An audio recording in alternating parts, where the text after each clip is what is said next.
അസ്സലാമു അലൈക്കും വറഹ്മത്തുള്ളാഹി വബറകാതുഹു. ബിസ്മില്ലാഹി അൽഹംദുലില്ലാഹി റബ്ബിൽ ആലമീൻ വൽ ആഖിബത്തു ലിൽ മുത്തഖീന വലാ ഉദ്വാന ഇല്ലാ അലൽ ളാലിമീൻ വസല്ലല്ലാഹു അലാ നബിയിന മുഹമ്മദിൻ വഅലാ ആലിഹി വസഹ്ബിഹി അജ്മഈൻ വമൻ തബിഅഹും ബിഇഹ്സാനിൻ ഇലാ യൗമിദ്ദീൻ അമ്മാ ബഅദ്. അല്ലാഹുമ്മ റബ്ബി ഇശ്റഹ് ലി സദ്രി വയസ്സിർ ലി അംരി വഹ്ലുൽ ഉഖ്ദതം മിൻ ലിസാനി യഫ്ഖഹു ഖൗലി. സമസ്ത എന്നത് അത് ഷിയായിസമാണ് എന്ന് വീണ്ടും വീണ്ടും തെളിയിച്ചു കൊണ്ടിരിക്കുന്ന ഒരു രംഗങ്ങളാണ് നമ്മളിപ്പോൾ കണ്ടുകൊണ്ടിരിക്കുന്നത്. അതിൻ്റെ ആദ്യ ഭാഗം നമുക്കൊന്ന് കാണാം.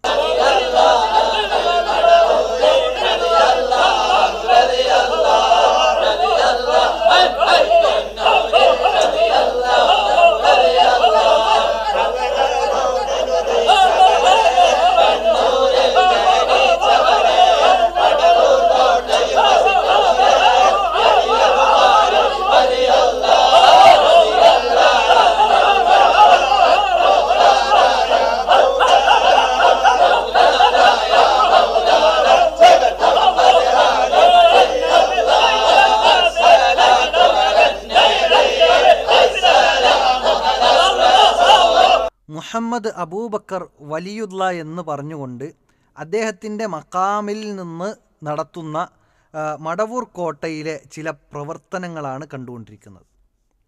യഥാർത്ഥത്തിൽ ഇതൊരു ആരാധനാമുറകളാണ് എന്ന രൂപത്തിൽ തന്നെയാണ് അവർ വിശ്വസിച്ചു പോരുന്നതും. അതല്ലാതെ ഈ രൂപത്തിൽ ആടുകയും തുള്ളുകയും അതിൽ CMനെ വാഴ്ത്തുകയും പുകഴ്ത്തുകയും ചെയ്യേണ്ട ഒരാവശ്യമില്ലല്ലോ. അവിടെ CMനെ വാഴ്ത്തുകയും പുകഴ്ത്തുകയും അതിന് വേണ്ട രൂപത്തിലുള്ള പ്രവർത്തനങ്ങൾ ചെയ്യുന്ന ഒരു പ്രവണതയാണ് നമ്മൾ കുറച്ച് നേരത്തെ കണ്ടത്. യഥാർത്ഥത്തിൽ ഇങ്ങനെ ഒരു ബഹുമാനവും ആദരവും അള്ളാഹുവിൻ്റെ അടിമകൾക്ക് നൽകേണ്ടതുണ്ടോ എന്നത് നമ്മൾ പരിശോധിക്കേണ്ടതുണ്ട്. റസൂലുള്ളാഹി സ്വല്ലല്ലാഹു അലൈഹി വസല്ലമ 1.25 ലക്ഷം വരുന്ന സ്വഹാബത്തിനെ മുൻനിർത്തിക്കൊണ്ടാണ് വിശുദ്ധ ഖുർആനിലെ ഒരു ആയത്ത് ഓതുന്നത്. അൽയൗമ അക്മൽതു ലക്കും ദീനക്കും വ അത്മംതു അലൈക്കും നിഅമതി വ റദീതു ലക്കുമുൽ ഇസ്ലാമ ദീന. ഈ ആയത്ത് റസൂലുള്ളാഹി സ്വല്ലല്ലാഹു അലൈഹി വസല്ലമ ആ 1.25 ലക്ഷം വരുന്ന സ്വഹാബത്തിൻ്റെ മുന്നിൽ നിർത്തി ഓതി കേൾപ്പിക്കുമ്പോൾ പ്രവാചകൻ ഈ ലോകത്തു നിന്ന് വിട പറയുന്നതിന് മുമ്പ് സ്വർഗത്തിലേക്ക് അടുപ്പിക്കുന്ന മുഴുവൻ പ്രവർത്തനങ്ങളെക്കുറിച്ചും കൃത്യമായി പഠിപ്പിച്ചു തന്നിട്ടുണ്ട്. നരകത്തിലേക്ക് ആപതിക്കുന്ന എല്ലാ ആപത്തുകളെക്കുറിച്ചും എല്ലാ മോശ പ്രവർത്തനങ്ങളെക്കുറിച്ചും കൃത്യമായ താക്കീതും നൽകിയിട്ടുണ്ട്. അങ്ങനെ ഒരു പ്രവാചകൻ നമുക്ക് ദീന് പൂർത്തിയാക്കി തന്നു പോയതിന് ശേഷം ഈ രൂപത്തിൽ ഒരു ഖബറിൻ്റെ ഒരു വലിയ മഹാൻ എന്ന് പറഞ്ഞ് പ്രചരിപ്പിച്ചു കൊണ്ടിരിക്കുന്ന ഒരു മഹാൻ എന്ന ആളുടെ ഖബറിൻ്റെ മുമ്പിൽ നിന്നുകൊണ്ട് അതും വട്ടത്തിൽ അത് പ്രത്യേകമായ രൂപത്തിൽ പ്രത്യേകമായ ശൈലിയിൽ നിന്ന് പ്രത്യേകമായ രൂപത്തിൽ തുള്ളിച്ചാടിക്കൊണ്ട് അവരെ വാഴ്ത്തുകയും പുകഴ്ത്തുകയും ചെയ്യുന്ന ഇത്തരം പ്രവണതകൾ ഇത് എവിടെ നിന്ന് കിട്ടി എന്ന് പരിശോധിക്കുമ്പോഴാണ് യഥാർത്ഥത്തിൽ ഷിയായിസം കേരളക്കരയിൽ അതിൻ്റെ വേരോടിക്കൊണ്ടിരിക്കുന്നു എന്നത് നമുക്ക് തിരിച്ചറിയുന്നത്. ആ വീഡിയോ നമുക്ക് കാണാം.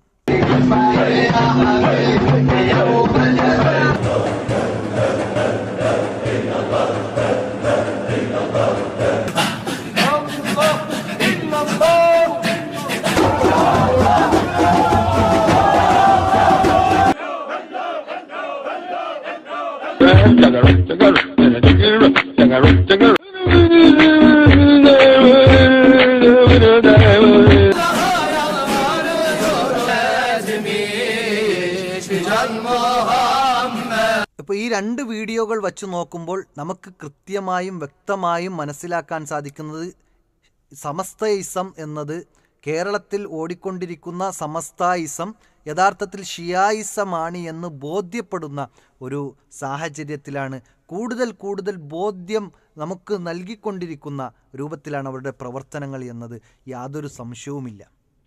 ഇനി മാത്രമല്ല, ആ ഒരു വീഡിയോയുടെ ബാക്കി ഭാഗം കാണുമ്പോൾ സാധാരണയായിക്കൊണ്ട് നമ്മുടെ നാടുകളിൽ ചില ഇസ്ലാമിന് അന്യമായ ചില പ്രവർത്തനങ്ങൾ പ്രവർത്തിക്കുന്ന ബിദ്അത്തുകൾ ചെയ്യുന്ന ആളുകൾ റബീഉൽ അവ്വൽ 12 അന്ന് പ്രവർത്തിക്കുന്ന ചില മൈക്ക് കെട്ടിക്കൊണ്ട് മൗലൂദുകൾ ഓതുന്ന ചില രംഗങ്ങൾ നമുക്ക് കാണാൻ സാധിക്കും. ആ മൗലൂദ് പോലും അവർ വലിയ പുണ്യമായിക്കൊണ്ട് പ്രവാചകനെ വാഴ്ത്തുന്നു എന്ന് പറയുന്ന ആ മൗലൂദ്, അതിൽ ശിർക്കുണ്ട് എന്നത് വേറെ വസ്തുതയാണ്. ആ രൂപത്തിൽ പ്രവാചകനെ വാഴ്ത്താനോ പുകഴ്ത്താനോ പ്രവാചകൻ പഠിപ്പിച്ചിട്ടില്ല എന്നതും വേറൊരു വസ്തുതയാണ്. പ്രവാചകനെ വാഴ്ത്തിയപ്പോൾ പ്രവാചകനെ വാഴ്ത്തേണ്ടതിലപ്പുറമായിക്കൊണ്ട് വാഴ്ത്തുകയും പുകഴ്ത്തുകയും ചെയ്തപ്പോൾ റസൂലുള്ളാഹി സ്വല്ലല്ലാഹു അലൈഹി വസല്ലം കൃത്യമായി ഇടപെട്ടുകൊണ്ട് അന അബ്ദുല്ലാ, ഞാൻ അള്ളാഹുവിൻ്റെ അടിമയാണ്, വ റസൂലുഹു, അവൻ്റെ റസൂലുമാണ്, അതുകൊണ്ട് നിങ്ങൾ അങ്ങനെ എന്നെ അഭിസംബോധന ചെയ്തുകൊള്ളൂ എന്നാണ് തിരുത്തി പറഞ്ഞു കൊടുത്തത്. അങ്ങനെ ഒരു പ്രവാചകൻ ഇത്തരം പ്രവണതകളെ ഇത്തരം അധികമായി കൊണ്ട് വാഴ്ത്തുകയും പുകഴ്ത്തുകയും ചെയ്യുന്ന, അമിതമായി കൊണ്ട് നസ്രാണികൾ ചെയ്ത ആ ഒരു പണി നിങ്ങൾ എടുക്കരുത് എന്ന് സമൂഹത്തെ ബോധ്യപ്പെടുത്തിയിട്ടുണ്ട്, പഠിപ്പിച്ചിട്ടുണ്ട്. എന്നാൽ അതിനെതിരെയുള്ള പ്രവാചകൻ്റെ അധ്യാപനത്തിന് എതിരെയുള്ള പ്രവർത്തനമാണ് ഇത്തരം ആളുകൾ ചെയ്യുന്നത്. ഒരിക്കലും ഇസ്ലാമിന് യോജിക്കാത്ത, ഇസ്ലാം പഠിപ്പിച്ചിട്ടില്ലാത്ത ഒരു പ്രവണതയാണ് ഇവിടെ കാണാൻ സാധിക്കുന്നത്. മാത്രമല്ല റസൂലുള്ളാഹി സ്വല്ലല്ലാഹു അലൈഹി വസല്ലം സ്വർഗത്തിലേക്ക് പ്രവേശിക്കാൻ ഉതകുന്ന എല്ലാ നന്മകളും പഠിപ്പിച്ചു. ആ നന്മയിൽ എവിടെയും ഒരു വലിയുള്ള അള്ളാഹുവിൻ്റെ വലിയൻ്റെ ഖബറിൻ്റെ അടുത്ത് ചെന്ന് ഇങ്ങനെ തുള്ളിച്ചാടിക്കൊണ്ടുള്ള പ്രവർത്തനങ്ങൾ, അവരെ വാഴ്ത്തണം പുകഴ്ത്തണം, അവരെ വാനോളം വാഴ്ത്തി പുകഴ്ത്തുന്ന വാക്കുകൾ പറയണം, അവിടെ മങ്കൂസ് മൗലൂദ് പറയണം, പാരായണം ചെയ്യണം എന്നെങ്ങനെ ഒരിടത്തും ഒരു ഹദീസിൻ്റെ ഗ്രന്ഥങ്ങളിലും വിശുദ്ധ ഖുർആനിൻ്റെ ഒരു അരവരി പോലും നമുക്ക് കാണാൻ സാധിക്കുകയില്ല. മറിച്ച് റസൂലുള്ള പറഞ്ഞത്, അള്ളാഹുവിനോട് പ്രാർത്ഥിച്ചത്, അള്ളാഹുവേ എൻ്റെ സമുദായം എൻ്റെ ഖബറിനെ വസനൻ യുഅബദ്, അത് ആരാധിക്കപ്പെടുന്ന ബിംബമാക്കി മാറ്റരുതേ എന്നാണ് അള്ളാഹുവിനോട് പ്രാർത്ഥിച്ചത്. അള്ളാഹു എൻ്റെ ഖബറിനെ നീ ആരാധിക്കപ്പെടുന്ന ബിംബമാക്കി മാറ്റരുതേ എന്ന് പ്രവാചകൻ സല്ലല്ലാഹു അലൈഹി വസല്ലമ പ്രാർത്ഥിച്ചിട്ടുണ്ട് എങ്കിൽ ആ ഖബറിൽ ചെന്ന് അനാചാരങ്ങൾ നടത്തുന്ന, ആ ഖബറിൻ്റെ അടുക്കൽ ചെന്ന് ആ ഖബറിൽ കിടക്കുന്ന ഖബറാളിയോട് പ്രാർത്ഥിക്കുന്ന, അവരോട് ആവശ്യങ്ങളെ തേടുന്ന പ്രവണതകളാണ് യഥാർത്ഥത്തിൽ ഇന്ന് നമ്മുടെ കേരളക്കരയിലെന്നല്ല ലോകത്ത് വിവിധ ഭാഗങ്ങളിൽ ഷിയായിസവും അതുപോലെ തന്നെ സമസ്തായിസവും ഇന്ന് നടപ്പിലാക്കിക്കൊണ്ടിരിക്കുന്നത് എന്നത് നമുക്ക് തുറന്നു പറയാതെ നിർവാഹമില്ല. കാരണം ഇതെന്തുകൊണ്ട് ഇവിടെ പറയുന്നു എന്ന് വച്ചാൽ, യഥാർത്ഥത്തിൽ ഈ ലോകം വെടിഞ്ഞ് നാളെ പരലോകത്ത് പോകുമ്പോൾ നമ്മൾ ഒരിക്കലും നഷ്ടക്കാരുടെ കൂട്ടത്തിലായി പോകാൻ പാടില്ല. 2024 പല സംഭവ വികാസങ്ങളും ലോകത്ത് നടന്നുകൊണ്ടിരിക്കുന്നു എന്നത് യാഥാർത്ഥ്യമാണ്. പക്ഷേ അതിനേക്കാൾ ഉപരി നശിക്കുന്ന ഈ ലോകം ഇവിടെ നിന്ന് നമ്മളെല്ലാവരും മരിച്ച് നാളെ പരലോകത്തെത്തി അവിടെ യഥാർത്ഥ വിജയം നേടിയെടുക്കണം. ഫമൻ സുഹ്സിഹ അനിന്നാർ വഉദ്ഖിലൽ ജന്നത ഫഖദ് ഫാസ്, അതാണ് യഥാർത്ഥ വിജയം. നരകത്തിൽ നിന്ന് രക്ഷപ്പെട്ട് സ്വർഗത്തിലേക്ക് പ്രവേശിക്കുക, അതാണ് യഥാർത്ഥ വിജയം. ആ വിജയത്തിന് വേണ്ടിയായിരിക്കണം നമ്മുടെ ജീവിതം, നമ്മുടെ പ്രവർത്തനം, നമ്മുടെ ഇബാദത്ത്, നമ്മുടെ ആരാധനാ കർമ്മങ്ങൾ, നമ്മുടെ വിശ്വാസം, ഇതെല്ലാം ആ രൂപത്തിൽ സ്വർഗത്തിലേക്ക് പ്രവേശിക്കാൻ ഉതകുന്നതായിരിക്കണം. എന്നാൽ ഈ കാണുന്നതോ പ്രവാചകൻ പഠിപ്പിച്ചു തന്നിട്ടില്ല. വിശുദ്ധ ഖുർആനിൻ്റെ ഒരു അരവരി പോലും നമുക്ക് കാണാൻ സാധിക്കില്ല. സ്വഹാബത്തിൻ്റെ ജീവിതത്തിൽ എവിടെയും കാണാൻ സാധിക്കാത്ത ചില പുത്തൻ പ്രവർത്തനങ്ങളാണ്, പുത്തൻ ആചാരമാണ് ഇവിടെ കാണാൻ സാധിക്കുന്നത്. മാത്രമല്ല, ഞാൻ നേരത്തെ പറഞ്ഞു വച്ചല്ലോ, മങ്കൂസ് മൗലൂദ് റബിയുൽ അവ്വൽ 12 മാത്രമായി കൊണ്ട് അവർ പാരായണം ചെയ്യുന്ന, അവർ വലിയ പുണ്യമായി കണക്കാക്കുന്ന മങ്കൂസ് മൗലൂദ് CM മടവൂരിൻ്റെ ഖബറിൻ്റെ അടുക്കൽ നിന്ന് CM മടവൂരിനെ വാഴ്ത്തുകയും പുകഴ്ത്തുകയും ചെയ്യുന്നതിനോടൊപ്പം അവർ പാരായണം ചെയ്യുന്നത് നമുക്ക് കേൾക്കാൻ സാധിക്കും. അത് നമുക്കൊന്ന് കേൾക്കാം.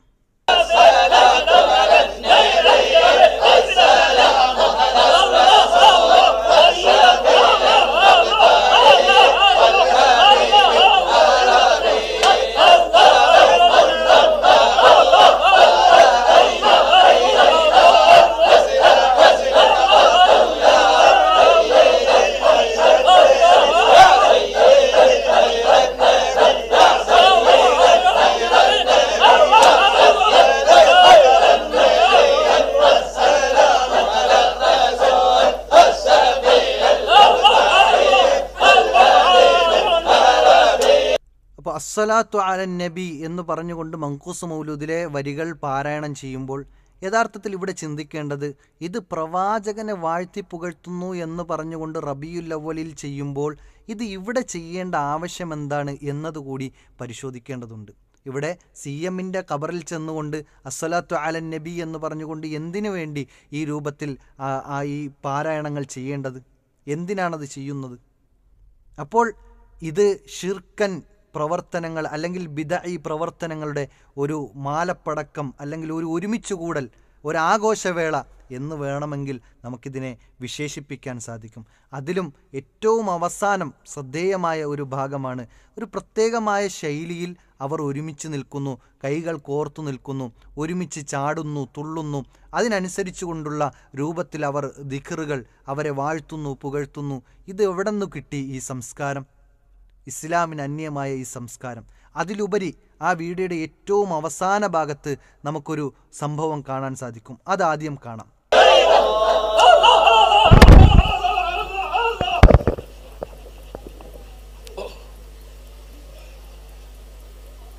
ഒരു പ്രത്യേക സൗണ്ട് ഉണ്ടാക്കിക്കൊണ്ട്, പ്രത്യേക ശബ്ദമുണ്ടാക്കിക്കൊണ്ട്, പ്രത്യേകമായ രൂപത്തിൽ എല്ലാവരും ഒരുപോലെ സുജൂദ് ചെയ്യുന്ന രൂപത്തിൽ കാണിക്കുന്നു. സുജൂദിലേക്ക് എത്തിയിട്ടുമില്ല, റുക്കൂഉമല്ല, വല്ലാത്തൊരു രൂപത്തിൽ എല്ലാവരും ഒരു ഏകദേശം ഒരു യൂണിഫോമിറ്റി കിട്ടുന്ന രൂപത്തിലുള്ള ഒരു പ്രവർത്തനം അവിടെ ചെയ്യുന്നു. അതിലെന്തോ പ്രത്യേകമായ ഒരു വിശ്വാസമുണ്ട് എന്നത് തന്നെയാണ് നമുക്കതിൽ നിന്ന് മനസ്സിലാക്കാൻ സാധിക്കുന്നത്. പക്ഷേ ഒരിക്കലും ഇത് ഇസ്ലാം പഠിപ്പിച്ചിട്ടില്ല, ഇസ്ലാമിന് അന്യമായ കാര്യമാണ്, ഇത് തീർത്തും ഷിയായിസമാണ് എന്നത് നമുക്ക് ബോധ്യപ്പെടുത്തുന്ന ചില ദൃശ്യങ്ങളാണ് ഇവിടെ നമുക്ക് കാണാൻ സാധിച്ചത്. അതുകൊണ്ട് ഷിയായിസം അന്യമാണ്, ഇസ്ലാമിന് അന്യമാണ്, നരകം നഷ്ടപ്പെടാൻ കാരണമാകുന്നതാണ്. അതുകൊണ്ട് വിശ്വാസം, അതുപോലെ തന്നെ കർമ്മ മേഖലകൾ, അതെല്ലാം വിശുദ്ധ ഖുർആൻ പഠിപ്പിച്ച, തിരുസുന്നത്ത് പഠിപ്പിച്ച രൂപത്തിലായിരിക്കണം. അതല്ലാതെ ബിദ്അത്തിന്റെ പ്രവർത്തനങ്ങൾ എടുത്താൽ, ബിദ്അത്തിന്റെ ആശയങ്ങൾ ഉൾക്കൊണ്ടു കഴിഞ്ഞാൽ റസൂലുള്ളാഹി സ്വല്ലല്ലാഹു അലൈഹി വസല്ലമ നാളെ ഹൗദുൽ കൗസറിൽ നിന്ന് പോലും അവിടെ ആളുകളെ തടയും, ആട്ടി ഓടിക്കും. സുഹ്കൻ സുഹ്കൻ ലിമൻ ഗയ്യറ ബഅദി എന്ന് പറഞ്ഞുകൊണ്ട്, അകന്നു പോയിക്കൊള്ളുക എന്ന് പറഞ്ഞുകൊണ്ട് ബിദ്അത്തിന്റെ കക്ഷികളെ ആട്ടി അകറ്റുമെന്നാണ് റസൂലുള്ളാഹി സ്വല്ലല്ലാഹു അലൈഹി വസല്ലമ നമുക്ക് പഠിപ്പിച്ചു നൽകുന്നത്. അതുകൊണ്ട് ഇത്തരം ബിദ്അത്തുകളിൽ നിന്നും വിട്ടുനിൽക്കണം, ബിദ്അഈ വിശ്വാസങ്ങളിൽ നിന്നും വിട്ടുനിൽക്കണം, ഖുർആനും സുന്നത്തും മുറുകെ പിടിച്ചുകൊണ്ട് ജീവിക്കണം. അല്ലാഹു സുബ്ഹാനഹു വ തആല അതിനുള്ള തൗഫീഖ് നൽകി അനുഗ്രഹിക്കുമാറാകട്ടെ. വ ആഖിറു ദഅ്വാന അനിൽ ഹംദുലില്ലാഹി റബ്ബിൽ ആലമീൻ. അസ്സലാമു അലൈക്കും വറഹ്മത്തുള്ളാഹി